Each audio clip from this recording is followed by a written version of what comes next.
You will find your people at the gym, to make it worthwhile to like keep going even on the hard days. And the first day is the hardest. So if you can just get that over with, you'll find your place. So I suggest go for it. It's the best decision that you could ever make.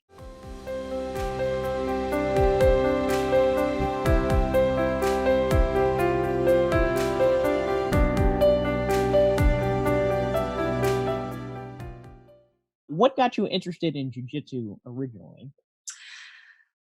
Well, honestly, when I started martial arts when I was a kid, it started with like the baseline karate. So it was like Taekwondo, I guess. So martial arts, yeah, martial arts has been something that I've done. So I did that probably, I don't know, I was like 9 when I started it. I did that for, I don't know, I think I started when I was like in 4th grade and I stopped when I was like in 6th or 7th. We actually transitioned over to Krav Maga. My dad, Cool. yeah, my dad started taking classes somewhere, and so he was like, "This is like a cool sport and everything, but it's not really like practical. I guess it's not like a real life situation, because I was doing the competitions and things like that, like the sparring, but it was like." You hit them on top of the head twice and then the ref would call it and then they would like reset you and things like that. So I always wanted to keep going. I was like, well, why are we stopping? Like, why do we have to reset? So we transitioned over to that. And I did that probably, I think I started out when I was like 14, and then I did it until I was a senior in high school. And then I actually took a break from martial arts, but in 2014, I restarted again, and I started training MMA. Oh, So, awesome. Okay. yeah, it was, the whole mixed aspect of everything. I actually, honestly, I was a stand-up fighter. I preferred Muay Thai. And I had fought MMA once, and I trained it for 4 years, so it was no-gi primarily. I didn't go to like an affiliate school, so I wasn't really ranked. I was just like, I knew basic no-gi, if I'm gonna fight MMA in the cage, I know enough to survive, basically, because like I said, I preferred Muay Thai. So yeah, I stuck with Krav Maga. I'm a blue belt. I moved to Austin before I tested for my brown, and honestly, I haven't done it since then. I moved here originally to train just Muay Thai, and life happened, and I kind of fell into like a depression. I struggle with anxiety and depression, so I actually took a whole year off from everything, even weightlifting, because I do a little bit. Yeah, I lift weights also 3 or 4 times a week, and I try to incorporate like Olympic lifting and things like that. So I stopped everything like cold turkey, and then a whole year went by, and then I decided to go to BTT, and that's where I've been at since. Excellent. So, yeah, it was a weird transition. Like I said, I was a stand-up fighter, so my thing was if I go to the ground, I need to get back up. And even still to this day, I'll be rolling at the gym or like even in competition. Like if I have a chance to stand back up, I will stand back up like in a Thai stance. It's really strange. Oh, no kidding. Yeah, like if you ask some of my teammates or like some of my coaches, it's weird because everyone's got like their fighting stance. Well, I still stand in my Thai stance. I just one of those things that I don't think's ever gonna leave me, I guess. Yeah, I just wanted to stand up. That's where that's where it was at for me. But it's strange because I had never done gi before. So like I said, I did no gi for just about 4 years. MMA through a couple different gyms, like cross training. Most of it, I know Krav Maga is more of like a self-defense thing, but my dad was my coach at the time, and he showed me like a lot of unorthodox movements, which I thought were really cool because it wasn't something that you would see every day in the normal, BJJ community where everyone kind of learns the same thing. It was pretty unorthodox, and I still use some of those tools that he showed me back then. But to the gi, I was brand new, so I'm like, I have to escape this like while you're holding on to my clothes. Like, what the world? Like, wait a second. Wait.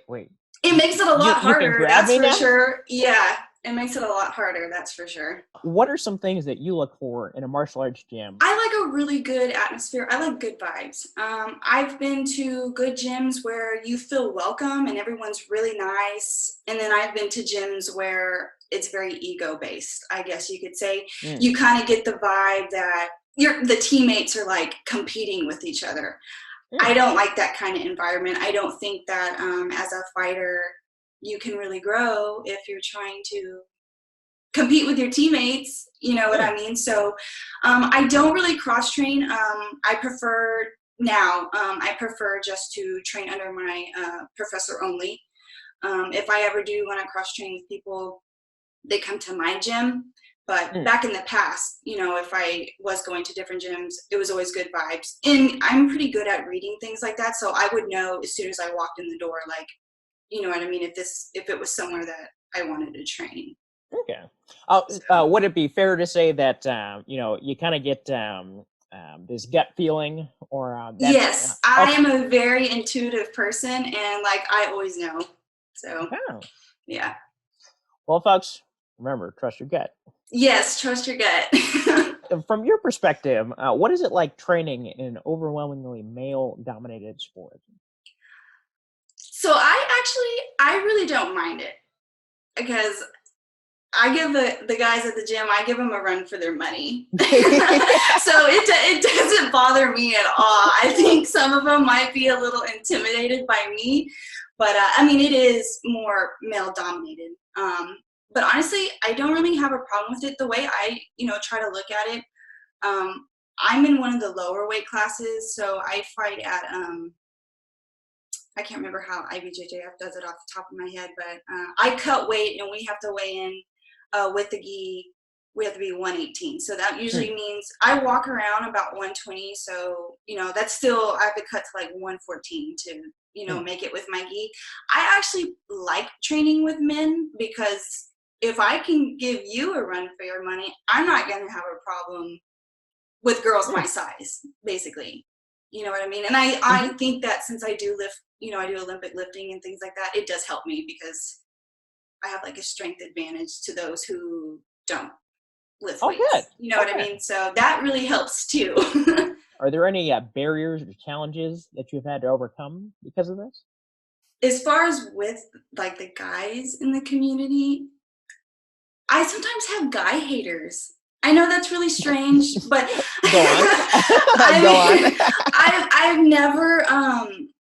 I've never had like a woman hater in the sport.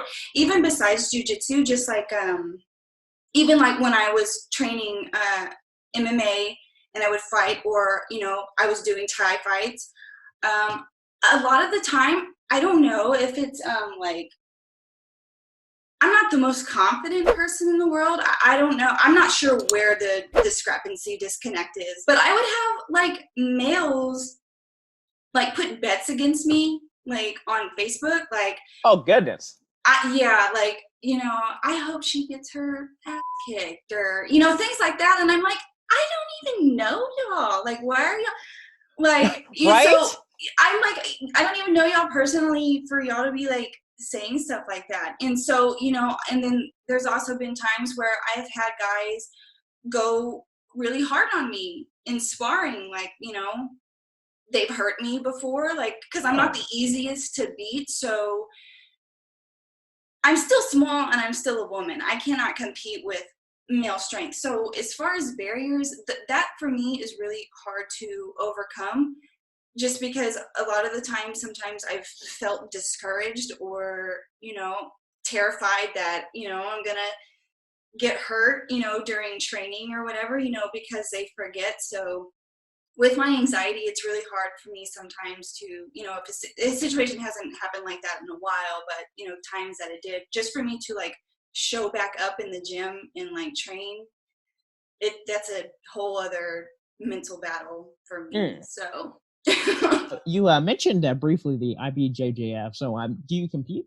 I do, yes. Do you have any accolades or awards or you know, key victories that you'd like to share? I actually did win a gold for light feather with IBJJF for the Austin Open. That was in July. It was my last fight as a white belt. I had 2 fights. One of them I won by armbar. I think it was like under 2 minutes. I can't remember. It was pretty quick. Yeah, I go for submission fast. Yeah, and the other one was it went the whole round. But I ended up taking her back, and I tried to do a lapel choke. That was also under 2 minutes, but she was tough. Like her face was so red, but like she would not tap. So I just ended up winning by points. But yeah, I won gold at that, and that's when I got my blue belt on the podium.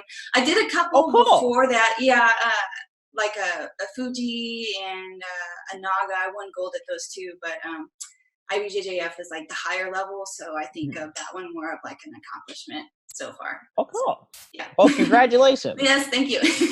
Did you ever feel pressured to compete by anybody, either in the previous competitions you've done in other sports or jiu-jitsu specifically? Not really. I mean, my coaches, I think, see my potential more than I do. And so they do want me to compete. And I'm glad that they do, because it gets me, you know, out of my shell, I guess. I do agree that the more you compete, the better you get, whether you win or lose. You always gain something from competition, regardless. So nobody's ever really, well, you know, I take that back. As far as jiu-jitsu, my professors now and coaches, they would never, you know, make me do something that I truly did not want to do. But the one time that I did have my MMA fight, the promoter, I kind of did feel pressure to do that. I fought like a higher weight class, and I don't know. I just felt like, you know what I mean? I just felt like if I, you know, where I was living was a small town, and that's where I had a lot of my haters. So I felt like if I did not take it, there would be like consequence. And I just didn't want people to think like I was scared or like something like that. But other than that, present day, I had no pressure at all. I actually like to compete. As nervous as I get, I actually really do love it. When I would fight Thai, every, like, smokers or whatever, every single person that I was lined up to fight that was exactly my weight, they would drop out. So I would have to go against more, like, bigger, more experienced girls, and like, luckily they didn't kill me. And I made it out okay, but it's just like, yeah, especially like with people like, you know, females my size, like, we're on the smallest end of the food chain. So it's like, you know, 15, 20 pounds heavier is like a big difference to us. Have you ever felt intimidated about going into a jiu-jitsu class? Yeah. I think it might just be more of like the social anxiety that I deal with. I was really nervous starting where I'm at now, mainly because I've had, you know, not so good experiences at other gyms. But honestly, after the first class, I was like, wow, this is great. You know, everyone was really nice.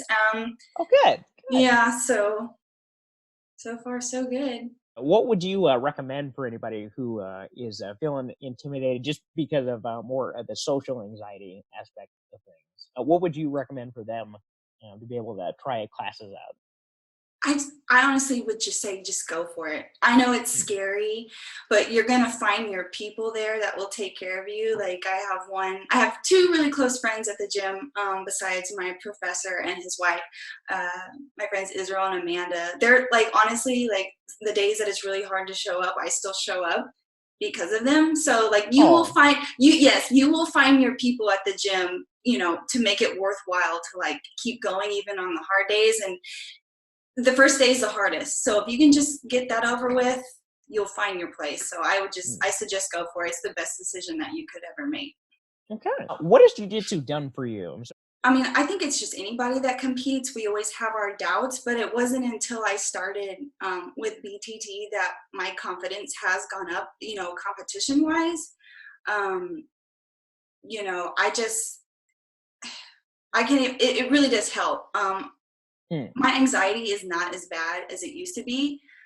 So the confidence that I've gained through training, you know, jiu-jitsu and also competing and having like a very supportive environment that carries over into my regular life. So I feel more confident, you know, in work, with friends, just in life in general. So I tell anybody, like, if you have the opportunity to train jujitsu, or even if it's not jujitsu, just martial arts in general, like, it does things for you that I don't think that any other sport really could. It's humbling. You gain confidence. Like, it really is great.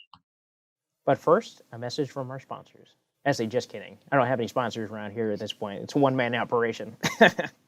Anyway, my name is Robin Williams. I'm the CEO and founder of BJJ2 MMA LLC.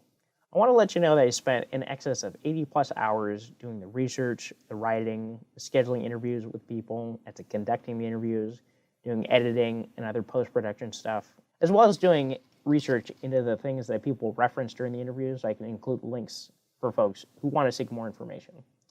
I did all this outside of my night job, which is working full-time, as well as my training schedule. So all that to say, it takes a lot of effort to produce content like this, but I really do enjoy doing it. So if you want to support my work and you want to see more content like this in the future, I would highly encourage you to go over to bjj2mma.com/donate to learn more. Thank you. So what keeps you coming back to train?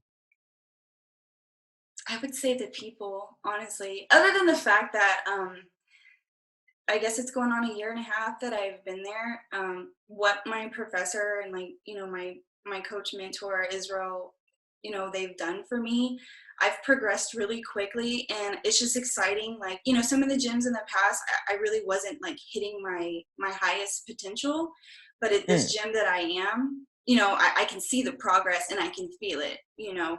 So that's what keeps me going back, because I just know that every single day that I do show up, that's just every single day that I'm going to continue to get better. What would you tell yourself if you could go back to your first day of jiu-jitsu?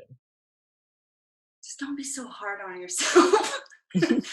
Just don't be so. I was one of those people where, you know, I would let like a loss or a win define me. But now, since I'm with VTT, it's really not that serious.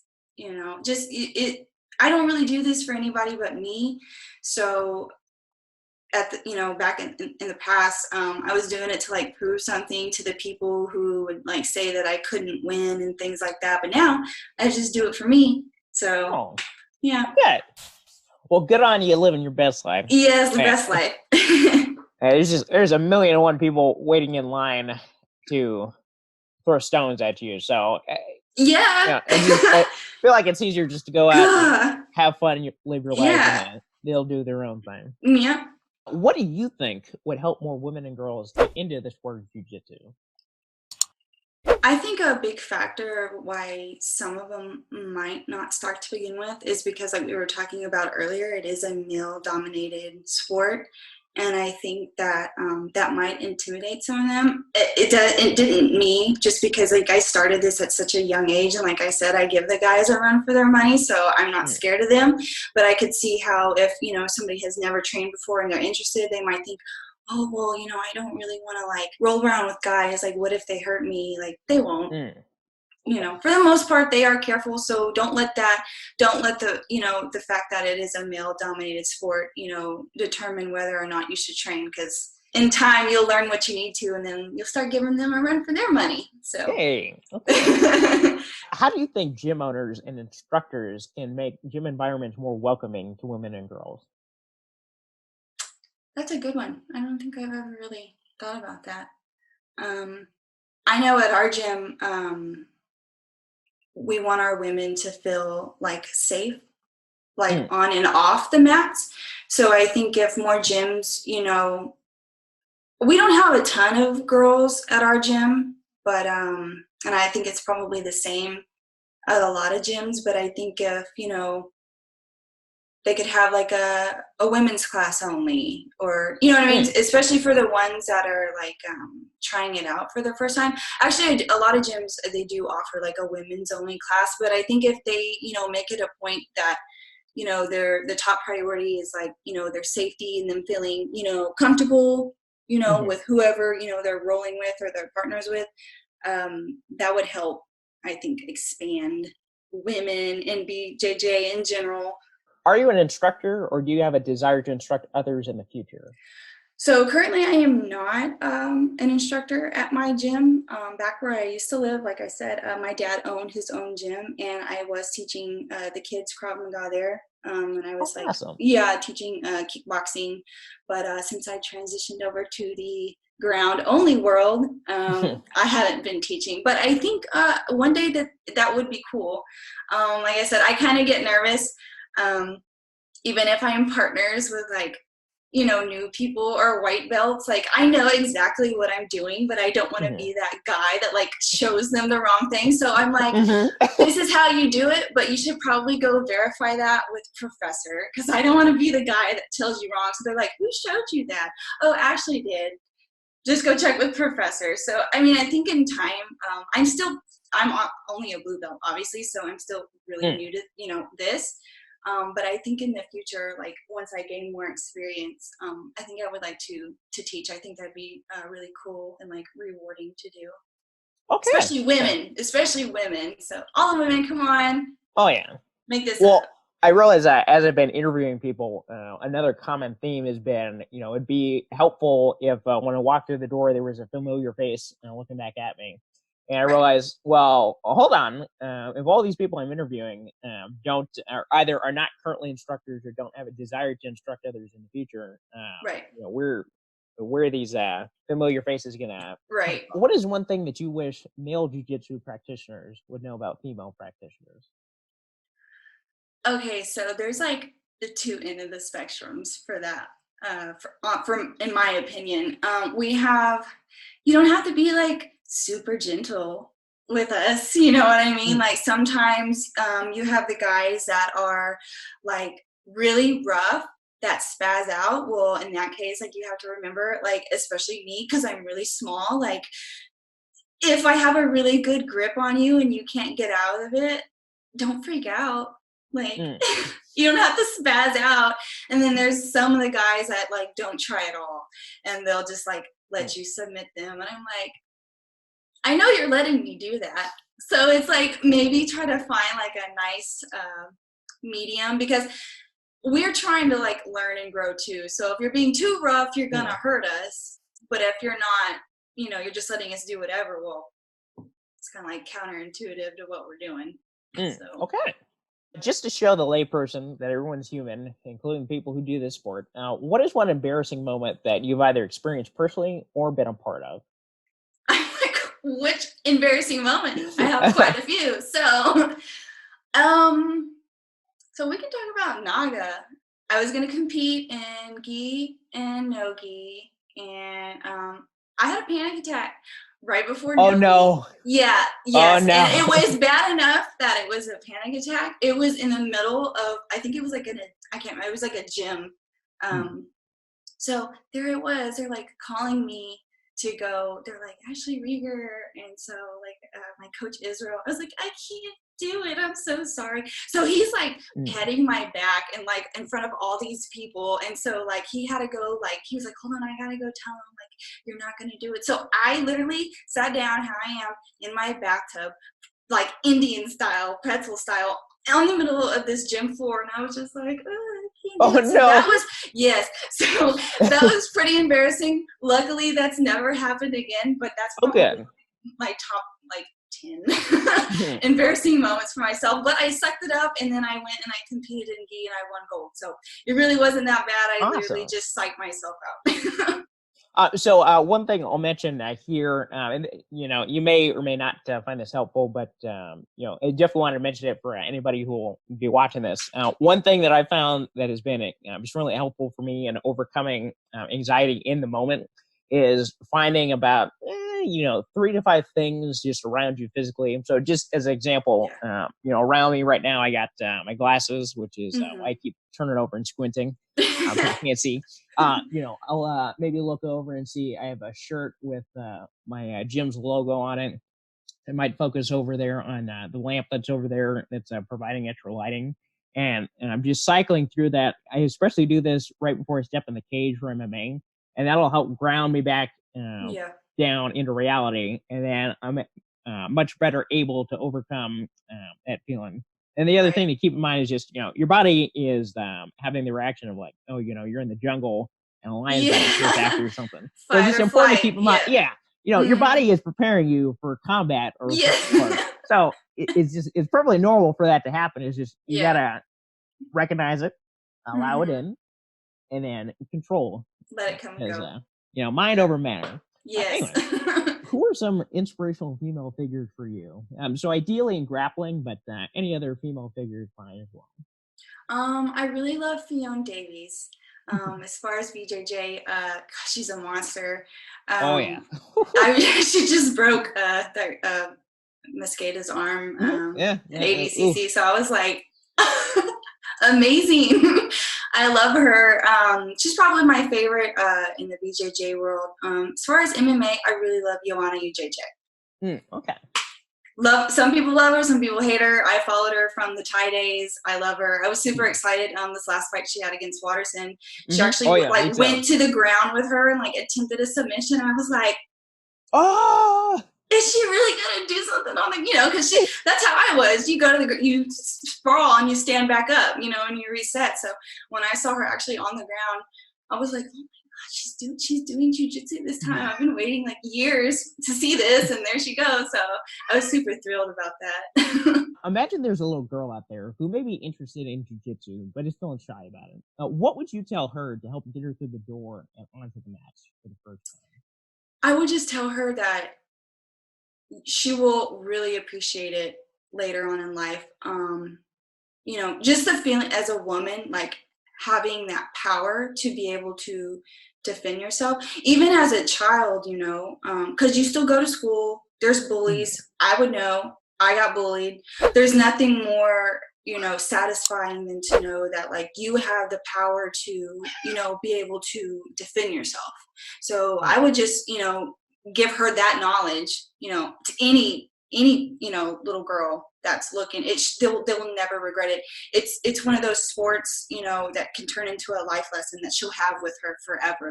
The confidence to, to go out, at night alone, or not feel like you need to be protected, because she can take, matters into her own hands if she needs to. Not only that, but like I said, it can give her confidence, as she grows into, she grows up and becomes a woman. Just confidence. You can protect yourself. It's a very rewarding sport. She wanted to compete.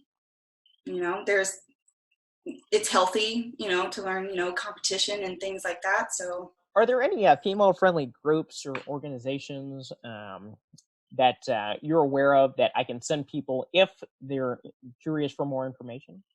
As far as right now, I don't have any groups or anything like that, but I'm sure they're out there. Okay. Google, things like that. Do you have any gear recommendations for female jiu-jitsu practitioners? I love King's gi. Yeah, that's what I wear. They're super fitted, and the quality is really, really good. They're lightweight, so if you're cutting weight, I have the King's Nano, and it only weighs 2-something pounds. So if you got to cut weight, that's a really, really good option. Yeah, you don't have to cut as much weight because the gi is really, really lightweight. So I like King's. The idea with this project is to have a permanent record available later, so that if people do you have any social media or a website or something that people can go to if they want to follow your story? Yeah, sure. So I have Facebook. It's just Ashley Reger. You'll know when you see it, because it's me, my coach and my professor in the gym. You'll know, oh, she does jiu-jitsu. It's her. Okay. And then also I have my Instagram. My handle's disintegration_XX. It's the Cure album. So yeah. Yeah. That sounds so familiar. Yeah. Okay. So yeah, they can follow me on there. All right. So another excellent interview, Don. I really appreciate you thank you for having me, talking with me. And I hope that you continue on your path with jiu-jitsu and you end up earning a black belt. I will, definitely. Excellent. Well, I will close the interview off here. I hope you have a good rest of your day. Yes, you do. Bye. Thank you. Well, with all that said, my name is Ron Williams. You can find me over at bjj2mma.com, and I'll see you on the mats.